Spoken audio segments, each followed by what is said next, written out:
정부의 경기 부양 의지에 회복세를 띠던 중국 증시가 최근 등락을 반복하면서 변동성을 키우고 있는데요.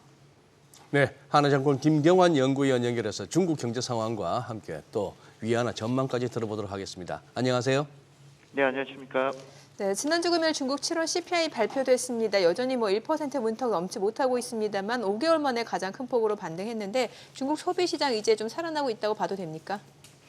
네, 말씀하신 대로 일단 그 7월 중국 소비자 물가의 경우는 약간의 이제 계절성 요인이 좀 있었다고 저는 판단을 좀 갖고 있고요.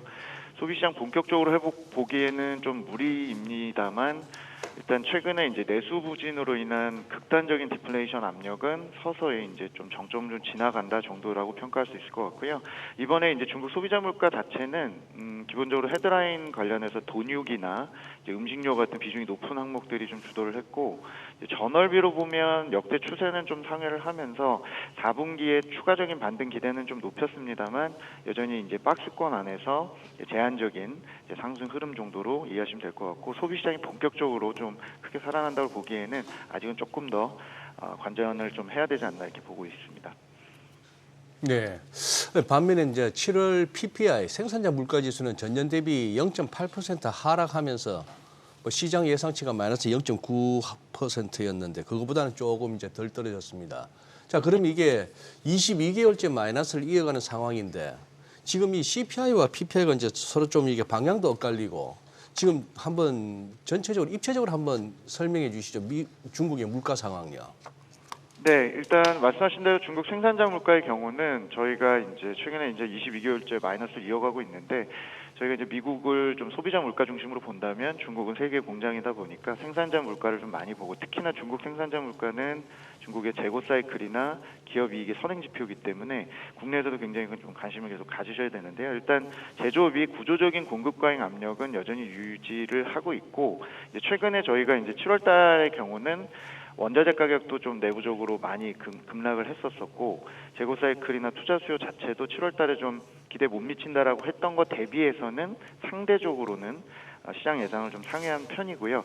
저희가 볼 때는 3분기부터 이제 중국이 좀 미뤄왔던 재정 정책 관련된 집행이나 수출 관련 이제 수요가 여전히 좀 유효하기 때문에 그러니까 기저 효과에 의한 상승세는 좀 더 이어갈 걸로 좀 판단을 갖고 있고요.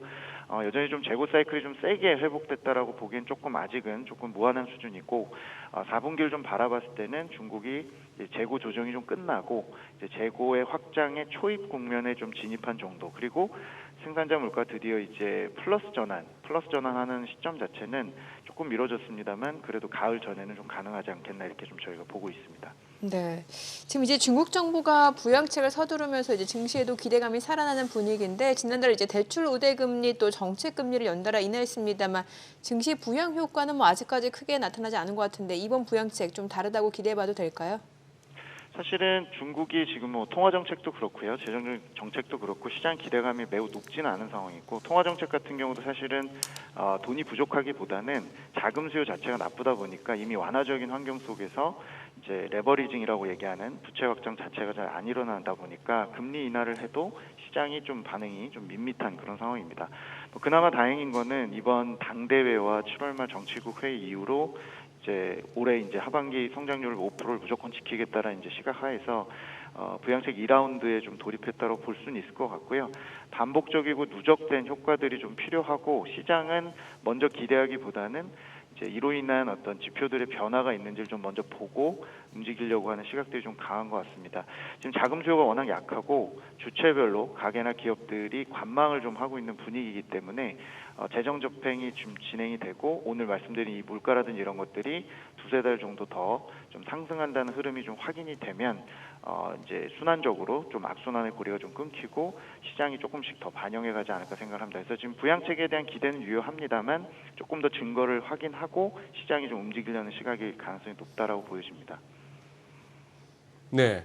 최근에 이제 달러엔 환율 급락하면서 이제 우리 아시아 통화들도 덩달아 같이 좀 이렇게 달러 대비 강세를 보였습니다만 위안화가 환율이 많이 떨어졌습니다. 지난주에 원래 금년 들어서 최고치인데 위안화 가치 측면에서 이 갑작스러운 위안화 강세 이유도 한번 좀 짚어주시죠.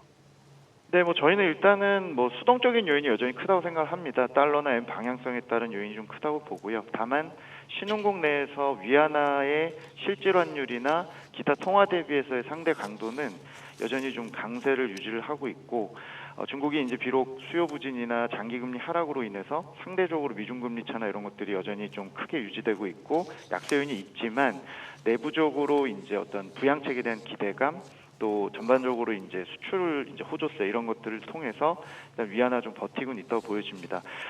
자체적인 강세 요인은 점진적이겠습니다만 앞으로 남은 4분기까지 놓고 보면 이제 대외금리 환경이 조금 중국 입장에서는 조금 여유를 줄 수 있고 인민은행에 시간을 좀 벌어줄 수 있기 때문에 저희는 위안화가 급격한 절상보다는 전반적으로 이제 자체 요인에 의해서 완만한 이제 평가 절상 정도로 저희가 좀 보고 있고 연말에 저희가 위안화를 세게 베팅해 볼 만한 그 정도의 어떤 상황은 아니겠습니다만 약세 압력은 이제 좀 정점을 지나고 이제 좀 제한적인 강세 흐름으로 좀 보실 수 있을 거라고 보여집니다. 네, 오늘 내용 잘 들었습니다. 고맙습니다. 네, 감사합니다.